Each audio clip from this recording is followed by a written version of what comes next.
नमस्कार दोस्तों, मैं शिवन्या एक बार फिर आपका स्वागत करती हूँ अपने चैनल सपनों के शहर में। और आप सुन रहे हैं बेड टाइम मोरल स्टोरीज। मेरी आज की कहानी का शीर्षक है सुनहरे पंख। एक छोटा सा गांव था, रामपुर। गांव के किनारे एक टूटी सी झोपड़ी थी। उस झोपड़ी में आरव अपनी माँ के साथ रहता था। उसके पिता का देहांत कई साल पहले हो चुका था। घर में इतना भी पैसा नहीं होता था कि रोज पेट भर खाना मिल सके। लेकिन आरव के दिल में एक सपना था। एक दिन वह इतना बड़ा आदमी बनेगा कि उसकी माँ को कभी आंसू न बहाना पड़े। हर शाम वह गांव के बाहर एक पुराने पीपल के पेड़ के नीचे बैठता और आसमान में उड़ते हुए पक्षियों को देखता और धीरे से अपने मन में कहता, काश मेरे भी सुनहरे पंख होते और मैं भी इन हालातों से दूर खुले आसमान में सुकून से उड़ता रहता। एक दिन तेज आंधी आई, आसमान काला पड़ गया। सब लोग अपने अपने घरों में छिप गए, लेकिन आरव उसी पेड़ के नीचे बैठा था। तभी एक बूढ़ा आदमी आया, जिसकी आंखों में अजीब सी चमक थी। बेटा, यहाँ अकेले क्यों बैठे हो?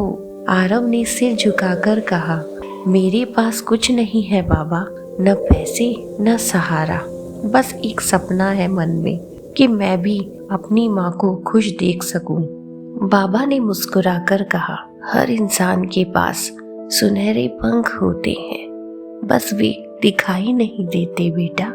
मेहनत, त्याग और विश्वास, यही असली पंख है। बाबा तूफान में कहीं गायब हो गए। आरव देर तक उन्हें ढूंढता रहा, पर वे फिर कभी नहीं मिले। अगले ही महीने उसकी माँ गंभीर रूप से बीमार पड़ गई। घर में दवाई के पैसे तक नहीं थे। आरव ने हालातों से समझौता कर स्कूल जाना छोड़ दिया और अपना फर्ज निभाते हुए ईंट के भट्टे पर काम करने लगा। धूप में जलते हुए हाथ, पैरों में छाले, आंखों में नींद की कमी, लेकिन हर रात वह अपनी माँ के सिरहाने बैठकर कहता, माँ बस थोड़ा इंतजार करो, मैं तुम्हें एक दिन बहुत खुश रखूंगा। माँ बस मुस्कुरा देती, लेकिन उनकी आंखों में दर्द छिपा होता। मन ही मन वो सोचती, मेरे बाद मेरे बेटे का क्या होगा। एक रात माँ की तबीयत बहुत बिगड़ गई। उन्होंने कांपते हाथों से आरव का चेहरा छुआ और धीरे से कहा, बेटा अगर मैं ना रहूं तो अपने सपनों को मत छोड़ना। आरव चीख उठा, नहीं माँ, तुम मुझे छोड़कर नहीं जा सकती।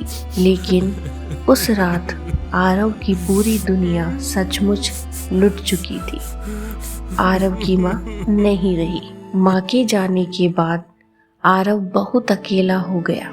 झोपड़ी खाली लगती, रातें डरावनी लगती और हर कोना उसे माँ की याद दिलाता था। एक रात वह उसी पुराने पेड़ के नीचे बैठा था। आंखों से आंसू बह रहे थे। वह मन ही मन सोच रहा था, बाबा आपने कहा था मेरे पास सुनहरे पंख हैं, लेकिन मैं तो जमीन पर गिरा हुआ हूँ। तभी पेड़ की सूखी टहनी से एक छोटा सा सुनहरा पंख उसके सामने गिरा।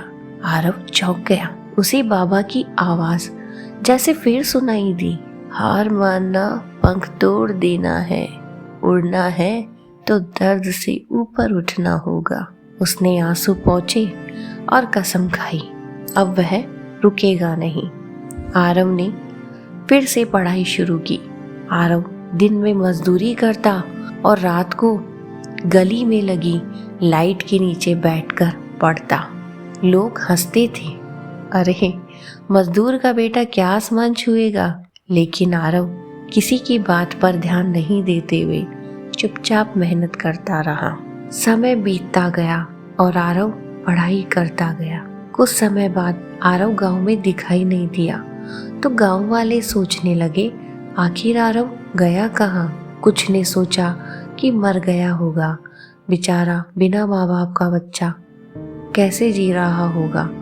कुछ सोचते कि हो सकता है किसी ने पकड़ लिया होगा या गलत कामों में लग गया होगा। ऐसे ही कुछ सालों बाद अचानक गांव में एक दिन एक गाड़ी आकर रुकी। उसमें से सूट पहना एक युवक उतरा। वह सीधे उसी पुराने पेड़ के नीचे गया। गांव वाले हैरान थे क्योंकि वह और कोई नहीं बल्कि आरव था। अब वह एक सफल इंजीनियर बन चुका था। उसने पेड़ के नीचे खड़े होकर आसमान की ओर देखा और धीरे से कहा, माँ देखो, तुम्हारा बेटा उड़ना सीख ही गया। हवा चली, पत्तियां सरसराई। ऐसा लग रहा था जैसे माँ की दुआएं आज भी उसके साथ हो। आरव के हाथ में वो सुनहरा पंख था, जैसे माँ मुस्कुरा रही हो और उसे आशीर्वाद दे रही हो, मेरे बेटे सफलता ऐसे ही तुम्हारे कदम चूमे। बस आरव वापस अपनी मंजिल की ओर चला गया, उस सुनहरे पंख को अपने साथ लेकर। दोस्तों, दर्द इंसान को तोड़ता नहीं बल्कि उसे उड़ना सिखाता है। जिसके पास हिम्मत और विश्वास होता है उसके पंख हमेशा सुनहरे होते हैं। दोस्तों, ये थी आज की कहानी सुनहरे पंख। आपको ये कहानी कैसी लगी कमेंट करके ज़रूर बताइएगा। दोस्तों, मिलते हैं अब अगली कहानी के सफ़र में। तब तक के लिए अपना ध्यान रखिएगा। शुभ रात्रि।